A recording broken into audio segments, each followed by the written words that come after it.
Imagine my husband bought his own private island after I cheated on him with our neighbor, and he wanted to give it to me, but let's start at the beginning. Hey, my name's Emily. I'm 40, which, if you ask me, is just the beginning of feeling like I'm halfway through this damn thing called life. You know how everyone says you hit your prime when you're younger? Yeah, no, that's not it. The truth is, the older you get, the more you realize everything starts to feel like it's either too late to fix or way too deep to get out of. I have one kid.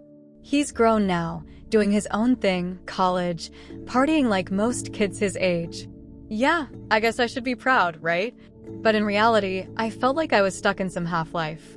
And that was the first problem. Stuck. Married for 15 years to a guy who's as checked out as a brick wall. I'm talking Jake. He's the type to come home, grunt at me, go straight to his office, and put his face in a screen. It's like he didn't even see me anymore. Or maybe he didn't want to. He didn't care that we weren't connecting, that the spark was long gone. He didn't notice that I was barely even there. But me? I felt invisible, like a piece of furniture. You get tired of being invisible. And that's when the cracks start showing. You're not really looking for something else, but then life throws you a curveball. And that's when Derek knocked on my door. Hey, I'm Derek. Your new neighbor, he said, with a casual grin. Nothing suspicious at first, just a guy trying to be friendly. But there was something about him. The way he stood a little too close, the way his eyes stayed on me a second too long, and that smile? It wasn't friendly. It was loaded with something I hadn't felt in a long time. It wasn't the polite neighbor smile. It was different. I think he knew exactly what he was doing. We started chatting over the next few weeks. You know how it goes, nothing major, just neighborly talk.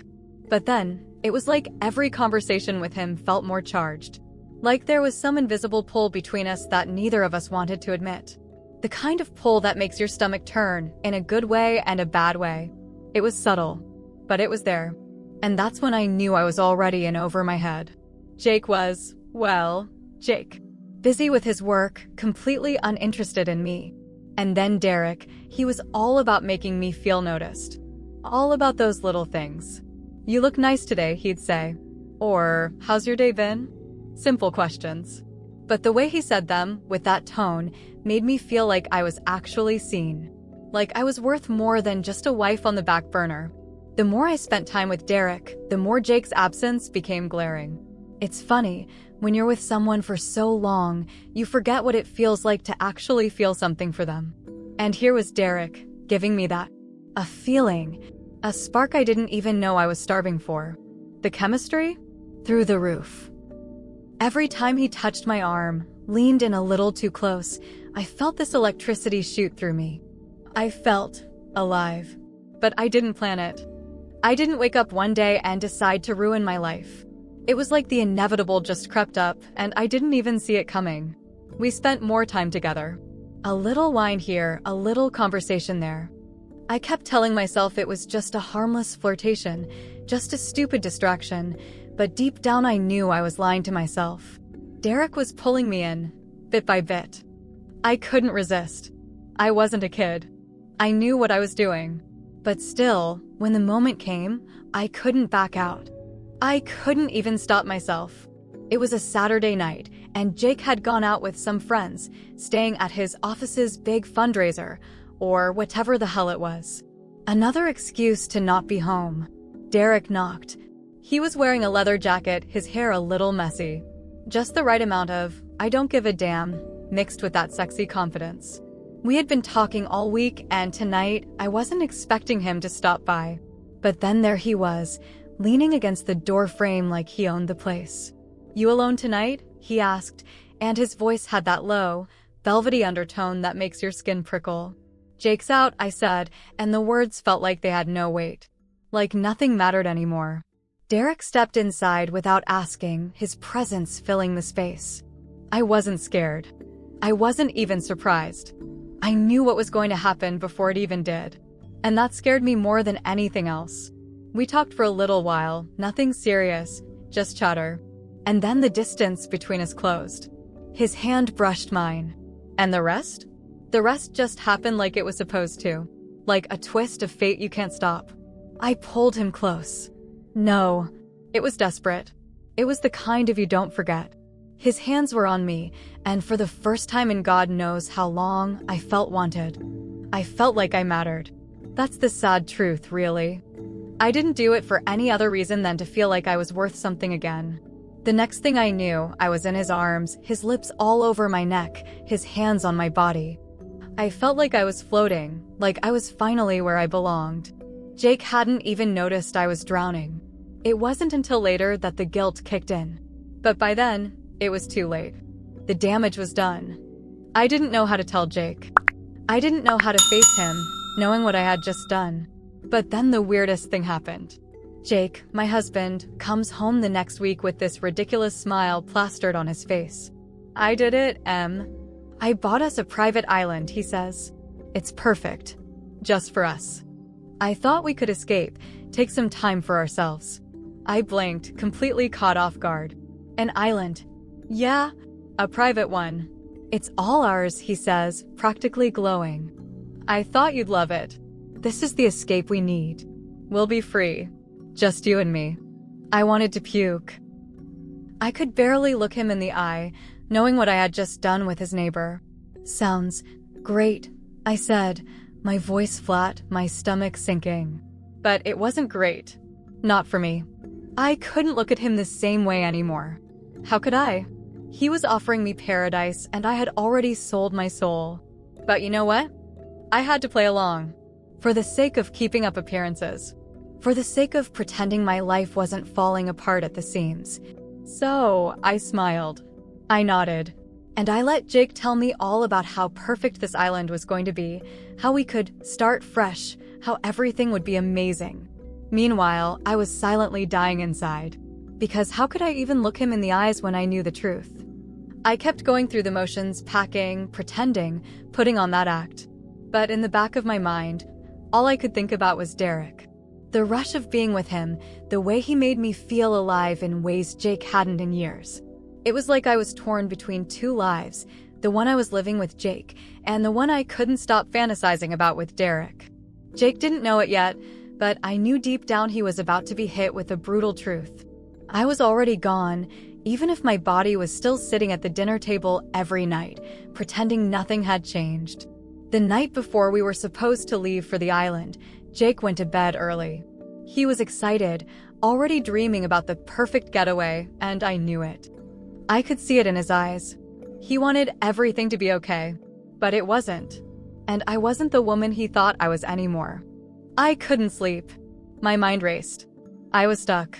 The guilt gnawed at me, but the desire to feel wanted, to feel alive again, overpowered it. I grabbed my phone, my fingers shaking as I typed out a message to Derek. Come over. I can't take this anymore. I didn't care. I didn't care if it was wrong. I didn't care if it would destroy everything. I just needed to feel something again. And Derek? He made me feel like I was the only woman in the world. Within minutes, the doorbell rang. I almost didn't answer it. Almost. But I couldn't stop myself. I opened the door, and there he was, Derek. His usual confident smirk plastered across his face, his eyes burning with that intensity that made everything inside of me scream. We didn't say much. There was no need. The air between us was thick with tension. I pulled him in, and this time, there was no stopping it. No holding back. No second thoughts. The way his lips crashed into mine felt like an explosion. It wasn't just a one-time thing. This was a moment that felt like it would change everything. I wasn't thinking about Jake. I wasn't thinking about anything except the way Derek made me feel. We went all the way. And the next morning, as I lay there next to him, exhausted and, dare I say, satisfied, I realized something. I didn't care about Jake anymore. The island? It didn't matter. Derek had become the only thing I could focus on. But just as quickly as the euphoria of the moment settled, reality came crashing down on me. The doorbell rang again. It was too early. Too soon. But I dragged myself out of bed, confused and hazy from the night's events. When I opened the door, I wasn't expecting to see who was standing there. Jake. He looked at me with a mixture of anger, disbelief, and something else. A deep, cold betrayal. "You're really going to do this, Em?" he said, his voice barely above a whisper, like he was trying to hold back the storm building inside him. I stood frozen, trying to come up with something, anything, to explain what had happened. But I couldn't. There was no explanation that would make it okay. Jake stepped past me into the living room, his eyes darting around the space. And then he did something I wasn't prepared for. He dropped a stack of papers onto the coffee table in front of me. "Guess what I found out, Em? Guess what I've known for weeks now?" My heart dropped into my stomach. I tried to play it cool. I tried to act like I hadn't just been caught in the most humiliating way possible. "What are you talking about?" I managed to stammer. Jake's face twisted in anger, and then his voice lowered to a cold, dangerous whisper. "I know about Derek. I know everything. And I've been watching you. The whole time. Every little moment." I could barely breathe. "How did he?" "Private investigator," he spat like it was nothing. "I've been following every move you made. I watched it all, Em. And now it's my turn." The papers on the table were the evidence. Every message, every picture, every damn moment I thought I was getting away with. Jake's calm demeanor twisted into something colder. He looked at me one last time, his eyes full of rage. But also, something else. Something darker. "I bought the island for me, Em. Not you. I thought you'd be a part of it, but I'm done. Done with you. I don't need you anymore." I wanted to scream. I wanted to beg him to stay, to forgive me, to fix this somehow. But I couldn't. I couldn't undo what had already been done. And that's when I realized Jake wasn't just leaving me. He was taking everything. The island? That was his. The life we built? That was his too. "Have a good life, Em," he said, turning to walk out the door. "I'll be fine. But you? You'll never forget what you did. You'll live with that. Every single day." And just like that, he was gone. I was left with nothing but the ruins of my own decisions, staring at the door that had just closed on everything I thought I knew. And for the first time in years, I felt utterly, completely alone.